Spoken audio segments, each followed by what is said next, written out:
Hello welcome back to my channel. आज चाहिँ हामी घुमघाममा जाँदैछौँ। आज हामी जाँदैछौँ शान्त पवित्र र सुन्दर स्थान भुवनेश्वर मन्दिर तारकेश्वर।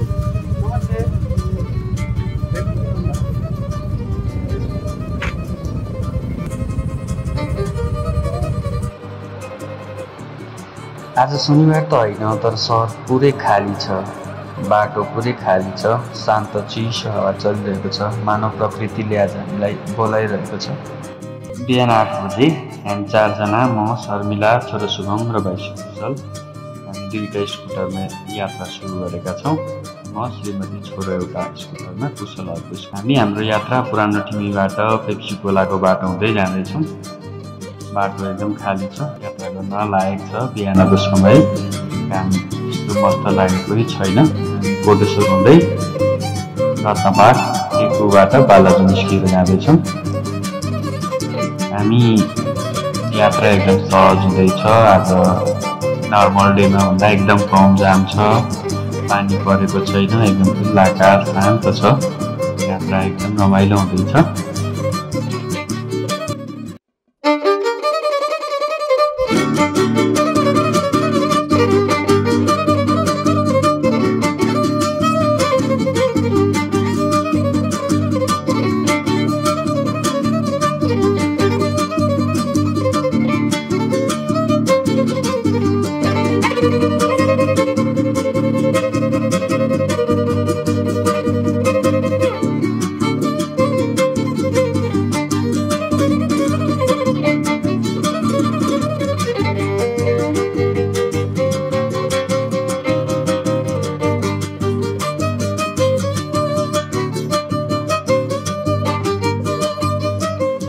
अब हामी बालाजु आइपुग्यौँ। बालाजुबाट हाम्रो कता अलिकति टुरिस्ट आउनेवाला भयो। हामीले खास गुगल म्यापको भरमा चाहिँ यात्रा गर्दैछौँ। हामीले ठ्याक्कै तारकेश्वरको मन्दिरसम्म पुग्ने बाटो हामीलाई थाहा छैन। हामीले ठ्याक्कै एक्ज्याक्ट कसैलाई सोद्धा पनि सोधेनौँ र युट्युबतिर सर्च पनि हानेनौँ। अरूहरूले भ्लगहरू बनाउनु भएको रहेछ, हामीले त्यस्तो हेरेनौँ। हामी चाहिँ अब गुगल म्यापले भनेअनुसार हिँड्दै जाँदा हामीलाई चाहिँ बाटोहरूले अप्ठ्यारो देखायो। यो चाहिँ बाटो भित्री बाटो रहेछ। त डिस्टेन्सको हिसाबले सर्ट होला, तर धेरै अफ रोड भर्खर बन्दै गरेको, ठाउँ ठाउँमा हिलो, खाल्ला खुल्ली। अनि हामी 3 जना, बाबु निदाएको छ। बाटो हामीले यात्रा गर्न अलि अप्ठ्यारो भए पनि रमाइलो नै भयो। सम्भवतः हामी ठ्याक्कै हाइटमा आइसकेका छौँ। हाइटबाट हेर्दा काठमाडौँ उपत्यका निकै राम्रो देखिन्छ। गजाङगुजुङ बस्ती नै भए पनि हामीलाई हेर्दाखेरि एक किसिमको फरक महसुस भयो।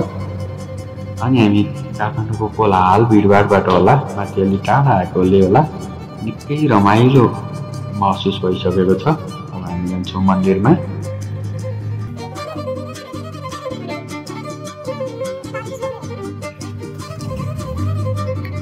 हामी मन्दिर आइपुगेका छौँ। मन्दिर एकदम शान्त छ। मन्दिर निकै बाहिरबाट हेर्दा निकै आकर्षक देखिएको छ। डिजाइन पनि हामीले देखिरहने मन्दिरहरूभन्दा केही फरक देखिएको छ। निकै भव्य छ मन्दिर, तर मन्दिरमा खासै दर्शनार्थीहरू हुनुहुँदो रहेछ। आज बिहानै पनि छ, दिउँसो भए त आज बिदाको दिन भएर क्राउडै हुन्छ होला र त्यही भएर पनि होला खाली छ। अनि यो मन्दिरको नयाँ विशेषता रहेछ, हामीलाई एकदम नौलो लाग्यो। मन्दिर छिर्नु अगाडि गोडा धोएर सफा भएर मन्दिरभित्र प्रवेश गर्ने यो एक किसिमले निकै राम्रो प्र्याक्टिस पनि हो र हेर्दा राम्रो पनि लाग्यो। तर नियमहरू निकै कडा रहेछ। हुन त मन्दिरको आफ्नै विशेषता होला, यसको कुनै मिनिङ होला। मन्दिरमा आएर फोटो भिडियो खिच्न त पाइयो, तर मन्दिरको प्रेमिसेस भन्दा बाहिर भनौँ न, गोडा धोएर सिँढी चढ्नुहुन्न अगाडि बाहिर चाहिँ खिच्न पाइयो। सिँढीमा फोटो खिचेर भिडियो खिचेर भिड गरेर बस्न नपाइने, हो हल्ला गर्न नपाइने।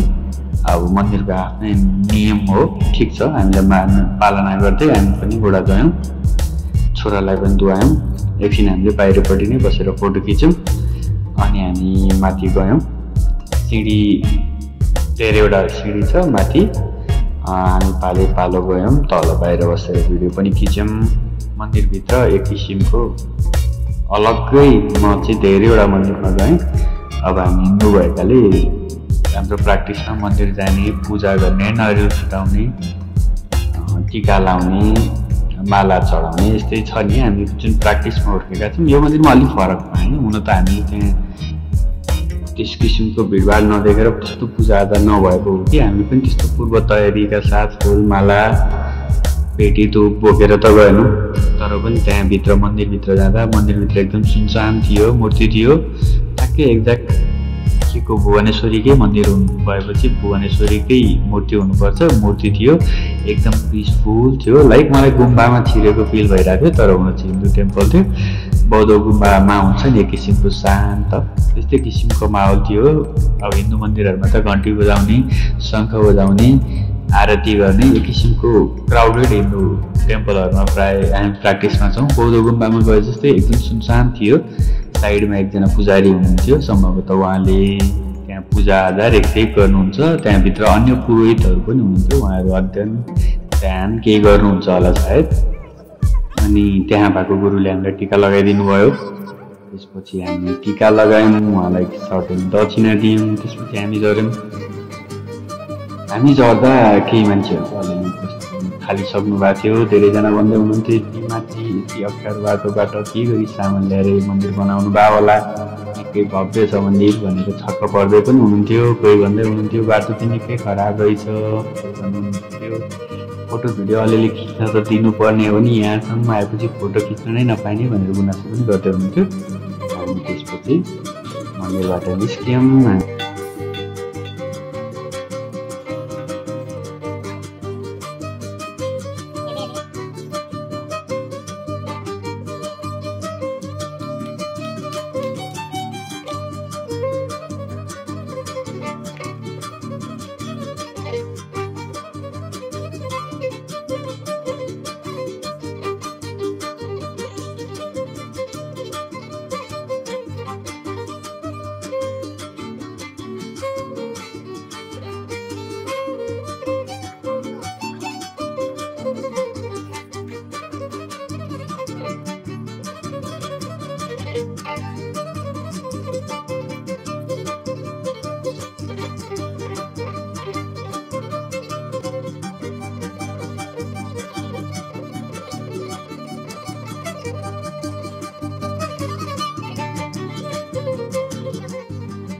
निस्क्यौँ। हामी बिस्तारै माथि अलिकति बाटो हिँड्न पर्ने पनि थियो, हामी तिनीहरूले चढ्न नसक्ने भएर एक्लै माथि आयौँ। जुन भिडियोमा मैले समावेश गर्न सकेको छैन।